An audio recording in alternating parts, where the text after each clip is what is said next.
Narito na mga balita mula sa GMA Integrated News. Posibleng pumalo sa dangerous level ang heat index o damang init sa 7 lugar sa bansa ngayong araw. Sa forecast ng Pag-asa, 43 degrees Celsius ang asahan sa Dagupan City, Apari, Cagayan at Tuguegarao City. 42 degrees naman sa Lawag City, Puerto Princesa City, Daet, Camarines Norte at Cotabato City. Sa kabila ng mainit na panahon, asahan pa rin ang mga pag-ulan dulot ng easterlies at localized thunderstorms.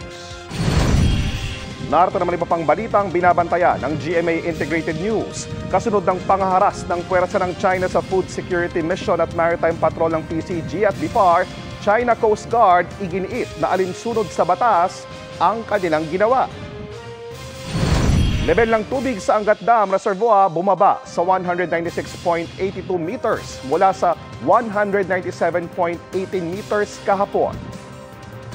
At number coding scheme at operasyon ng Pasig River Ferry Service suspendido sa April 9 at 10 bilang pagunita sa araw ng Kagitingan at Edil Fitir.